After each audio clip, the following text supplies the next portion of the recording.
Dévotion journalière du 17 septembre 2023. La foi apostolique. Lecture biblique. Ecclésiaste chapitre 11 versets 1 à 8. Et chapitre 12 versets 1 à 16. Écoutons la fin du discours.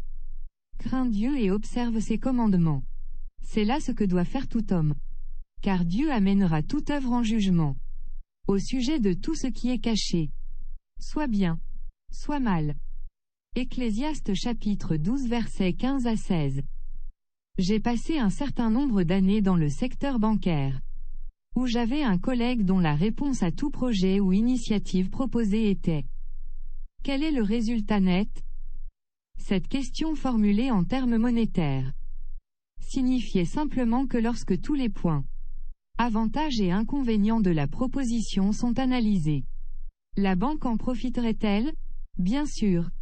Il y avait aussi des aspects non financiers à prendre en compte, tels que le service client, la légalité et les questions éthiques. Mais la même question pouvait être posée dans chacun de ces domaines. Souvent, nos discussions se déplaçaient dans des domaines de préoccupation secondaires et s'éloignaient progressivement du problème en question. Inévitablement, mon collègue nous ramenait à l'essentiel en demandant: mais quel est le résultat net? Il prenait soin de nous garder concentrés sur ce qui comptait vraiment. Nos vies peuvent facilement être détournées et notre concentration se déplace subtilement des choses de Dieu vers des choses de peu de valeur. Ce texte nous rappelle qu'il y a une ligne essentielle. Et nous devons y prêter attention si nous voulons mener notre vie comme Dieu le veut. Dans les 2 derniers versets de l'Ecclésiaste, Salomon nous donne la ligne essentielle de la vie. Tout ce qu'il avait dit dans son discours aux jeunes hommes d'Israël a atteint son point culminant dans ce passage. Un principe qu'il semblait considérer comme la clé d'une vie épanouissante. En résumé, il déclarait que l'entière responsabilité de l'humanité peut être condensée en 2 questions simples. Nos attitudes, craindre Dieu, et nos actions, garder ses commandements. Nos attitudes devraient être marquées par la crainte et la révérence envers Dieu, le Créateur de l'univers.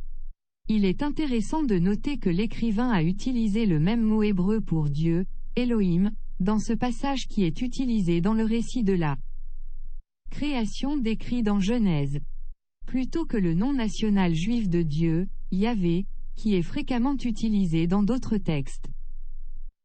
Le point de Salomon était que nous devrions être impressionnés par la puissance de Dieu qui a fait exister l'univers. Ça devrait nous étonner de considérer qu'il s'intéresse personnellement à chaque individu sur la planète Terre. Pas un jour ne devrait s'écouler sans que nous n'honorions et ne vénérions Dieu pour son amour gracieux et son attention pour toute la création et pour nous, en tant qu'individus. Notre attitude de crainte, de révérence et d'honneur devrait être des actions obéissantes aux instructions de Dieu. Il a parlé comme Samuel, le prophète de l'Ancien Testament, en déclarant que l'obéissance vaut mieux que les sacrifices. 1 Samuel 15 verset 22. Et l'instruction de Salomon de garder ses commandements renforce ce principe. L'obéissance d'un cœur pur est la forme d'adoration la plus élevée que nous puissions offrir à Dieu. L'Ecclésiaste 12 versets 1 à 2 met en garde contre la folie d'exclure Dieu et ses attentes de nos vies parce qu'un jour tout sera jugé. Dieu jugera chaque action. D'où nous devons faire attention à repousser le mal. Aujourd'hui, comme à l'époque de Salomon, le bilan de nos vies peut être simplement énoncé en 2 questions. Craignons-nous et honorons-nous Dieu? Et avons-nous mis notre attention à l'adorer de tout notre cœur en suivant ses commandements, ses instructions, ses principes et ses préceptes? En fait, est-ce que cela est la base du but et des décisions de notre vie? Veillons à ce que notre vie soit conforme à ces principes. Contexte. Dans les chapitres précédents, Salomon a exploré le sens et le but de la vie, du point de vue de l'homme, et a constaté qu'il s'agissait souvent de vanité. Dans le texte d'aujourd'hui, Il a exhorté ses auditeurs à prendre de bonnes décisions car le résultat déterminerait la joie future. Au chapitre 11, il a conseillé la bienveillance. Un gage pour se prémunir contre un avenir incertain. Il a également exhorté les jeunes à profiter de la vie. Mais en même temps à se souvenir du jugement ultime de Dieu. Dans le chapitre 12, il a indiqué que le bon moment pour se tourner vers Dieu est pendant la jeunesse, avant que les adversités de la vie et le processus de vieillissement ne nous découragent. L'évaluation finale de Salomon était que le devoir de l'homme dans la vie est de craindre Dieu et de garder ses commandements. Le dicton hébreu annoncé au verset 1 du chapitre 11 était basé sur la coutume de répandre les graines depuis des bateaux sur le long des berges de la rivière. Lorsque l'eau se retire, le grain s'installe dans le sol et grandit. Le sens était que tout ce que l'on donne aux autres serait finalement retrouvé. Le verset 2 en déduit que la diversité des actifs de l'entreprise est souhaitable. Car il n'est pas possible de savoir ce que l'avenir nous réserve. Les versets 3 à 6 impliquent qu'il n'est pas sage d'attendre des circonstances idéales ou du beau temps pour faire son travail. Dieu contrôle les éléments. Et l'homme ne peut pas savoir à l'avance ce qui va se passer. Par conséquent, il est impératif d'utiliser son temps à bon escient et de récolter les fruits d'un dur labeur.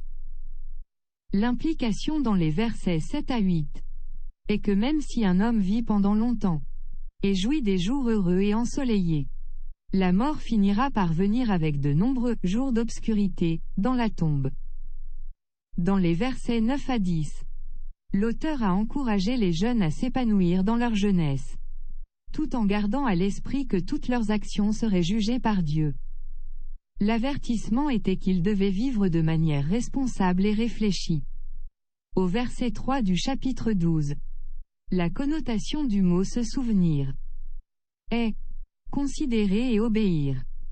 L'auteur a encouragé la soumission à Dieu dans sa jeunesse, avant l'obscurcissement du soleil, de la lune et des étoiles, et avant les jours nuageux, verset 4.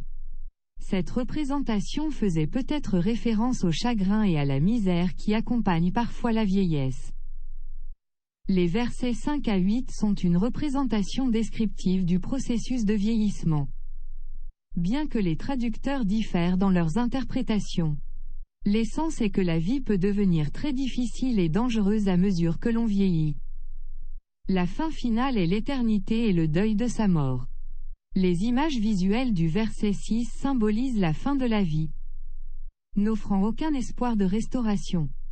Après sa mort, le corps redevient poussière, tandis que l'âme retourne à Dieu. Le verset 8 souligne la futilité de la vie sans Dieu. Dans les versets 9 à 11, Salomon a déclaré que, parce qu'il était sage, il s'efforçait d'enseigner les questions de la vie à travers de nombreux proverbes ordonnés. Il a cherché à trouver des mots gracieux qui dépeignent la droiture et la vérité. L'auteur a dit que ces mots étaient comme des aiguillons et des perçages de clous. Au verset 14 à 16, l'auteur signifiait que l'étude continue des livres ne donnerait pas du sens à la vie, sinon de craindre Dieu et de garder ses commandements. Car toutes les actions de l'homme, bonnes ou mauvaises, seront finalement jugées par Dieu. Regardez de plus près. 1. Qu'est-ce que Salomon a dit que ce serait agréable que nos yeux voient? Que voulait-il dire par cette déclaration? 2. Pourquoi pensez-vous que Salomon a laissé entendre qu'il est facile d'oublier Dieu quand nous sommes jeunes? 3. Quels sont les avantages de se souvenir de notre Créateur tôt dans la vie plutôt que plus tard? Conclusion. Le seul véritable profit de la vie se trouve dans la crainte de Dieu et l'observation de ses commandements.